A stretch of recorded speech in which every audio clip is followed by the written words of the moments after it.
धमाका खेज मौत की इत्तला के बाद सिक्योरिटी फोर्सेस का सर्च ऑपरेशन तिरुपति बालाजी मंदिर जम्मू के करीब तलाशी मुहिम। सिद्धरा में बत्रा अस्पताल के करीब भी चलाया गया सर्च ऑपरेशन। नेशनल कॉन्फ्रेंस ने किया है सिर्फ कश्मीर के लोगों को गुमराह करने का काम। जम्मू कश्मीर बीजेपी के सदर सत्य शर्मा का बयान का आर्टिकल 370 और 35A को दोबारा नाफिज करना अब नामुमकिन।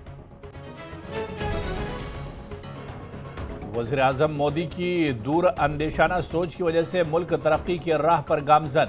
मरकजी वजीर ममलिकत डॉक्टर जितेंद्र सिंह का बयान, कहा अब सरहद पर गोलाबारी की वजह से नहीं करनी पड़ती है नकल मकानी, सरहदी इलाके भी तरक्की की तरफ गामजन। और नौतरामबन में जमीन खिसकने से मुतासरा अफराद परेशान। अप्रैल से अभी तक बाज़ाबादकारी के मुंतजिर। बाज़ाबादकारी के लिए ठोस इक़दाम की मांग। दर्जनों खानदान हुए हैं बेघर। लद्दाख में हाइड्रोजन मोबिलिटी से नक्ल हमल के नए अंदाज का आगाज। वज़ीर आज़म के कार्बन न्यूट्रल लद्दाख के विजन की समत में अहम पेशरफ्त। माहौलियाती बेहतरी की तरफ एक और अहम कदम। वादी कश्मीर और लद्दाख के कई इलाकों में बर्फबारी। च्यूंटी वारी मिज़हल में बर्फबारी के बाद सड़क बंद। एक खातून ने दिया सड़क पर ही अपने बच्चे को जन्म। मुगल रोड को किया गया ट्रैफिक के लिए बहाल।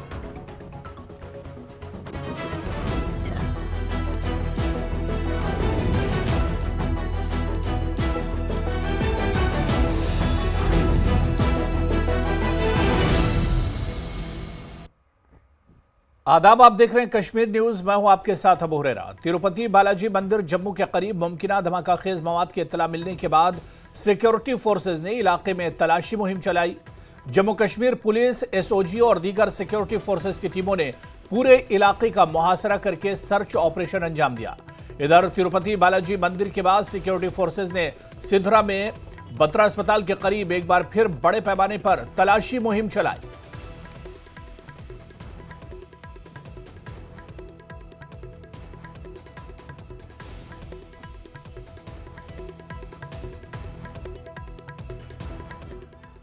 जम्मू कश्मीर बीजेपी के सदर सत्य शर्मा ने नेशनल कॉन्फ्रेंस को निशाना बनाते हुए कहा कि इस पार्टी ने सिर्फ कश्मीर के लोगों को गुमराह करने का काम किया है।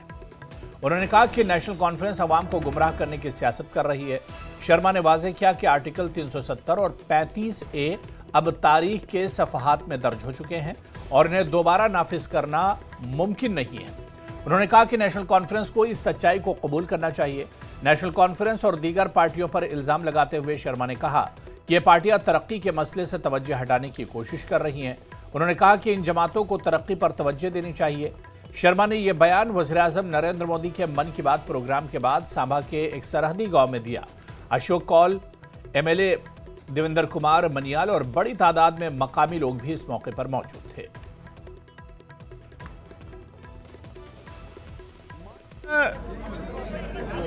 लोगों की आंख में धूल झोंकने के लिए वो कर रहे हैं। नेशनल कॉन्फ्रेंस ने कश्मीर में रहने वाले आम नागरिक की आंखों में धूल झोंकी है। वो जानते हैं एक बार पास हो, 2 बार पास हो, 100 बार पास हो, ये रेजोल्यूशन कोई मायने नहीं रखता। लेकिन सिर्फ कश्मीर में रहने वाले लोगों को बरगलाने के लिए नेशनल कॉन्फ्रेंस काम कर रही है। कांग्रेस ने अपना स्टैंड क्लियर नहीं किया तो 12% वोट बैंक पर महाराष्ट्र में पहुंच चुके हैं। 100 से भी ज़्यादा सीटें उन्होंने लड़ी और आज उनकी फिगर्स देखिए जो वहां जीत कर आए हैं। ये अपने आप में दर्शाता है कि लोगों के मन में, और लोग जानते हैं ये जो 370 35A थी, इसका फ़ायदा सिर्फ उन 100 परिवारों को होता था जो यहाँ सत्ता में थे। नुकसान होता था, हमारी मातृशक्ति को नुकसान होता था, वेस्टर्न पाकिस्तानी रिफ्यूजियों को इसका नुकसान होता था, गोरखा समाज को उनका नुकसान होता था, और उसके साथ साथ भी जो वाल्मीकि समाज के लोग जिनको जम्मू कश्मीर में महाराजा जी ने बसाया था, उनको नुकसान होता था। आज वो नुकसान ख़त्म हो चुका है, लोगों को पता चल चुका है और देश के प्रधानमंत्री जी ने कहा है इतिहास के पन्नों से चीज़ें जो हैं वो वापस नहीं आती, वहाँ पन्नों में दर्ज हो जाती हैं। आज इन लोगों को भी जो है वो समझना चाहिए और झूठे प्रयास नहीं करने चाहिए, ना दिखाने चाहिए। यहाँ की डेवलपमेंट पे ऊपर काम करें। उनका कार्य डेवलपमेंट को लेकर है, यहाँ शांति बहाली को लेकर है, जिसकी तरफ वो काम नहीं कर रहे और यहाँ का वातावरण जो है वो खराब करने की कोशिश कर रहे हैं। जिला रामबन के परनौत इलाके में अप्रैल में जमीन खिसकने के एक बड़े वाकये में 28 से 30 घर तबाह हो गए थे। 100 के करीब घरों को जुज़वी तौर पर नुकसान पहुंचा था। इंतजामिया की मुदाखलत के बाद इन घरों से निकले लोगों को महफूज मकामात पर मुंतकिल किया गया था। तकरीबन 6 महीने से ज्यादा का वक्त गुजरने के बाद अभी तक ये लोग पंचायत घर, आरजी शेड, किराए के मकान और अपने रिश्तेदारों के घरों में रहने पर मजबूर हैं। मुतासरीन अभी तक किसी बड़ी सरकारी इमदाद के मुंतजिर हैं। बेकन की जानिब से गोल सिंगलदान सड़क राब्ते की कटाई फिर से जारी है। माजी की तरह परनौत इलाके में ड्रेनेज सिस्टम न होने से आने वाली बारिशों में जमीन खिसकने का सिलसिला दोबारा शुरू हो सकता है। मुतासरीन जम्मू कश्मीर हुकूमत और इंतजामिया से पुरजोर मुतालबा करते हैं कि इनकी बाज आबादकारी के लिए ठोस कदम उठाए जाए। बर मौका पर यहाँ डीसी साहब आए, बड़े आला हुकाम आए हमारे पास, बार बार आते रहे, मगर अमली तौर हमारी मदद अभी तक कुछ नहीं हुई। अब हम गवर्नमेंट के सहारे पर बैठे हैं। अगर कोई इंसाफ उनको है तो हमारे बाज़ाबाद करें, हमें मकान बना दीजिए। जैसे कि एक तर्ज के हिसाब से कॉलोनियाँ बनाते हैं, तो उस हिसाब से अगर हमें भी कोई मदद करे तो हम गवर्नमेंट का बड़ा एहसानमंद और शुक्रगुजार होंगे। तो हम ये 50 घर में बैठे बेघर हो गए, हमारा कुछ भी ठिकाना नहीं है। अब ये सर्दी आ रही है, मैं एक बूढ़ा आदमी हूँ, मरने के तैयार हूँ कि कहाँ बैठूँ मैं, मेरा हाल दर है। तो जनाब के आगे रिक्वेस्ट करता हूँ मैं कि हमारा कोई हल होना चाहिए, ज़मीन मिलना चाहिए, मकान मिलना चाहिए, पैसा मिलना चाहिए। जो नुकसान हमारा हुआ है उसका कोई गवर्नमेंट सोचे। कि जब बारिशें आती रही वो ज़मीन धंसती गई नीचे, उन्होंने कटिंग की, फिर पीछे आते रहे सर, तो ये हाल हो गया सर कि हम उजड़ गए। हमने अब अल्लाह का करम है सर कि एक सरकार चुनी सर, अवामी सरकार सर। हमने इस घर से वोट दिया कि हमें कुछ हमारे भलाई होगी सर। तो इस सर्दी का आलम है सर, सर्दी शुरू हो गई है सर, लोग दर बदर हैं सर, बहुत मुश्किल है सर। चलिए आगे बढ़ेंगे। झील वुलर में 25 साल बाद नदरू की वापसी ने मकामी कम्युनिटी में खुशी की लहर दौड़ा दी है। झील वुलर एशिया की सबसे बड़ी मीठे पानी की झीलों में से एक है। यह तवील अरसे तक आलूदगी, मिट्टी के जमा होने और जमीन के तजावुजात के बायस शदीद माहौलियाती बहरान का शिकार थी। नदरू की फसल खत्म हो गई थी। ताहम इंतजामिया और मुताल्लिका इदारों की कोशिशों से झील के पानी के मेयार में बेहतरी आई है। इसके नतीजे में नदरू की वापसी मुमकिन हुई। मकामी लोग तवील अरसे से इस कुदरती खजाने के वापस आने के मुंतजर थे। वो अब इसकी काश्त में मसरूफ हैं। नदरू की वापसी न सिर्फ माहौलियाती बेहतरी की अलामत है बल्कि मकामी मईशत के लिए भी खुशाइंद है।